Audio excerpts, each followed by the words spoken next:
ओम नमः सिद्धेभ्यः। अहिंसा परमो धर्म की।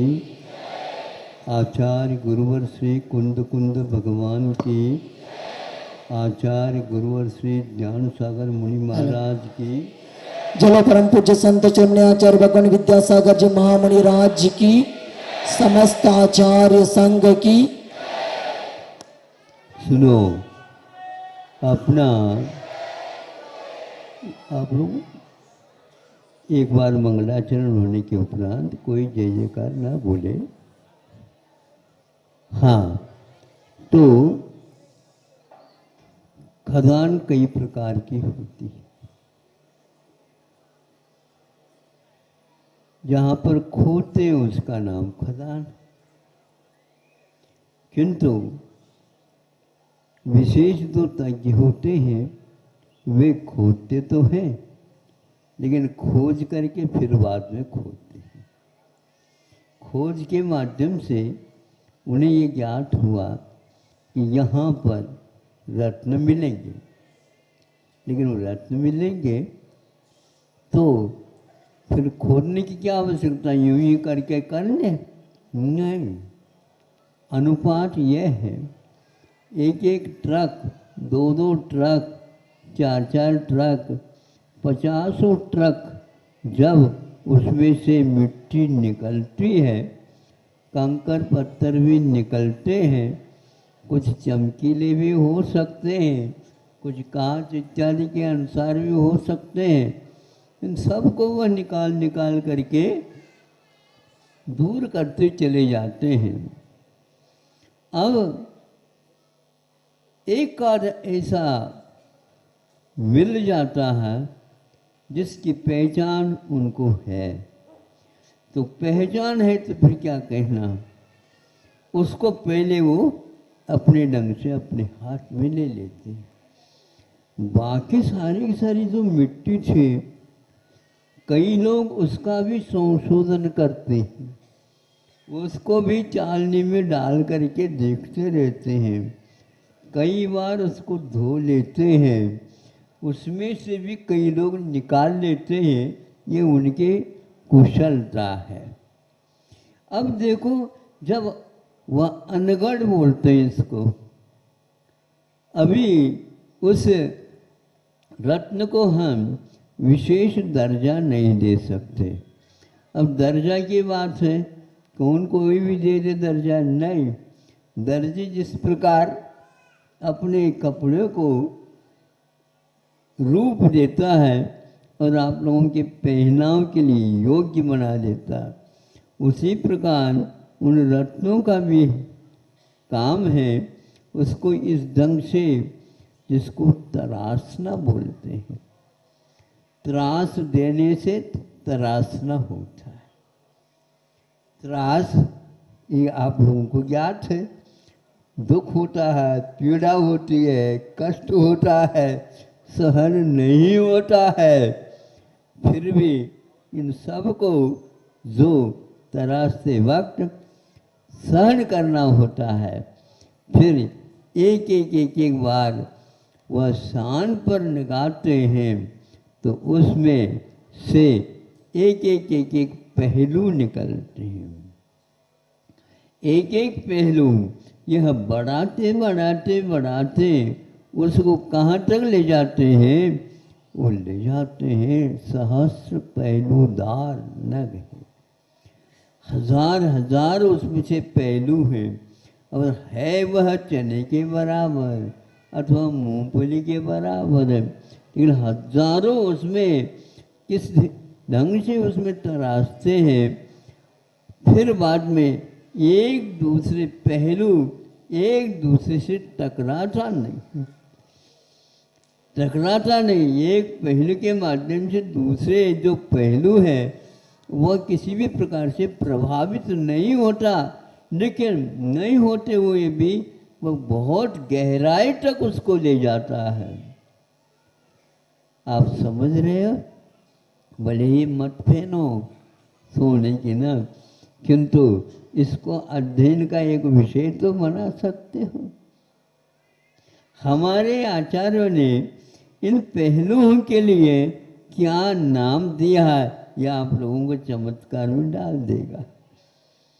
ये एक सम्यक दर्शन है, उसके लिए भी अनगढ़ होता है, प्राप्त हो गया। और भिन्न भिन्न तराशने वाले, शान पर लगाने वाले जो होशियार होते हैं, उनके हाथ में ये पहुँच करके ऐसा पहुँचा दिया जाता है, उसको अब नीचे नहीं रखा जाता, और वह विशेष और सोना चांदी और भी जो मौलिक जो धातु हैं, उनके बीचों बीच में उसको रख दिया जाता है। रख करके यहाँ नीचे नहीं रखता, फिर उसको उंगलियों में पहनाया जाता है, फिर यहाँ और अन्य स्थानों में पहनाया जाता है, फिर गले में भी पहना। हम पूछना चाहते हैं, गले में पहनने से तो स्वयं को तो दिखेगा नहीं समझे, स्वयं को नहीं दिखेगा, लेकिन क्या दिख रहा है, पूरी जनता देख रही है। और वो पूरी जनता जब देख करके मस्त है, बढ़िया है, ये है, अनमोल है, इसका कोई मोल नहीं है। धीरे जाकर पूछते, आपने ये कहाँ से ला, क्यों आपको पसंद आए, क्या बताते हो, पसंद आए तो इसलिए तो हम पूछ रहे हैं। इसको किसने बनाया, तब लगता है कि बहुत सम्यक दर्शन मोक्ष मार्ग में बिना चारित्र के भी मौलिकता प्राप्त करता है। लेकिन जब तक संयम नहीं रखेंगे, उसके पहलू सामने नहीं आ पाएंगे, और उसका मूल्य उसी के माध्यम से है। संयम के साथ वह रहे, वह अकेला रहता है तो उसको कोई खरीद नहीं सकता, उसमें पहलू भी नहीं आ सकते, वह अनगढ़ है। अनगढ़ का अर्थ क्या होता है? अनगढ़ का अर्थ होता है, ये बनाते हैं ना रोड वगैरह, उसमें अनगढ़ पत्थरों को ही रखा जाता है, वो अनगढ़ पत्थर भीतर चला जाता है, उसके ऊपर धीरे धीरे कंक्रीट वगैरह करके फिर डामर का रोलिंग हो जाता है। तो फिर उस समय गाड़ियाँ खूब स्पीड के साथ चलती है, और भीतर कहता मैं अनगढ़ हूँ इसलिए तो चल रहे हो। हाँ, बोल्डर बोल्डर, हाँ, तो ये है, ऐसा है। तो सम्यक दर्शन कहने से बहुत लोग प्रभावित हो जाते हैं, लेकिन तो सम्यक चारित्र के साथ उसका ऊपर की कक्षा में जाने तक भी वह चारित्र के माध्यम से विकास को प्राप्त हो रहा है। केवल अकेले सम्यक दर्शन से गुणस्थानों का ऊपरी सीढ़ियों के ऊपर चढ़ना नहीं होता, किंतु उसके साथ संयम की मार्गणाओं को अपनाने से वह क्या क्या चमत्कार करता है।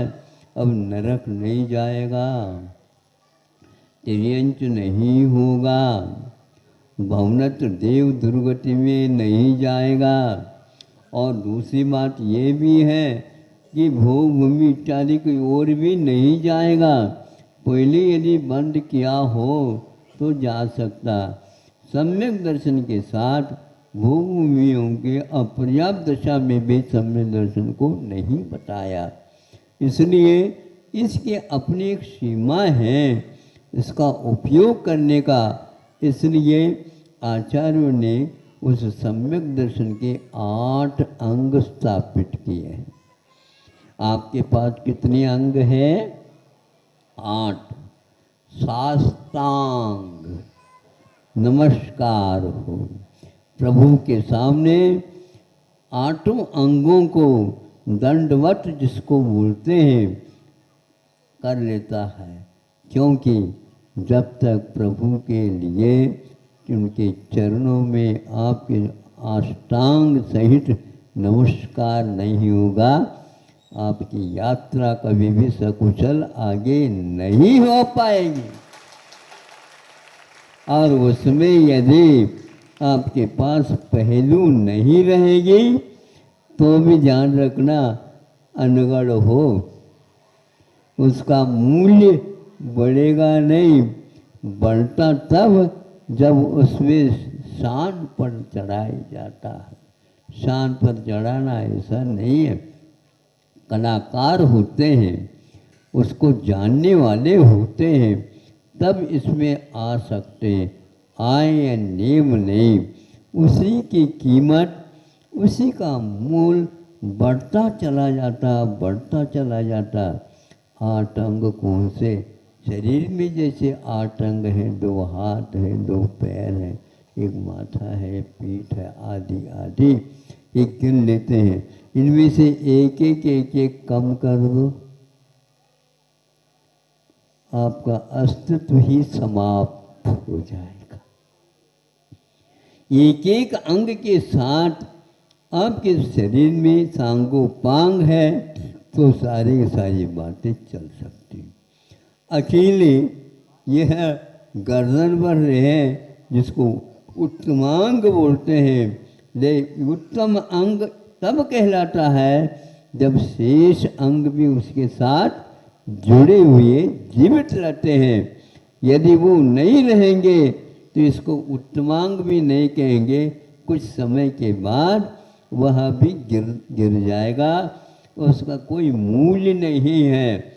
इसलिए जो व्यक्ति इन 8 अंग सहित सम्यक दर्शन को प्राप्त करता है, वह सम्यक दर्शन तो है, किंतु उसके लिए कोई रक्षा करने वाला नहीं है।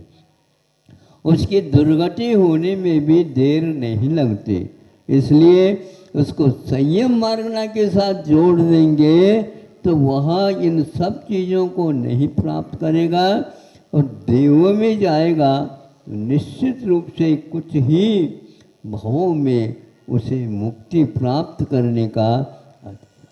एक बार संयम दर्शन, सम्यक दर्शन प्राप्त होकर के असंख्यात बार हो सकता है, आचार्यों ने कहा, किंतु संयम मार्गना के साथ यदि प्राप्त हो गया उसको 32 बार ही वह जा सकता है, इसके आगे उसका कभी भी विकास यात्रा संसार की नहीं होगी।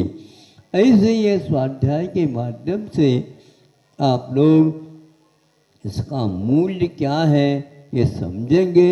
8 अंगों को सुरक्षित रखने से ही सम्यक दर्शन भी विशेष विशेष बल को प्राप्त होता चला जाता है, ऐसे आगम में कहा।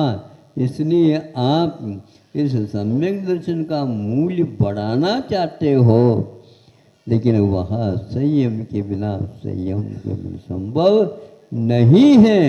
इसलिए बार बार आचार्य कहते हैं सम्यक आचरण चारित्र तो कम से कम आप अपने पास रखो, नहीं है तो सम्यक आचरण चारित्र भी चला जाएगा, निश्चित है सम्यक दर्शन वहाँ पर रह नहीं सकेगा।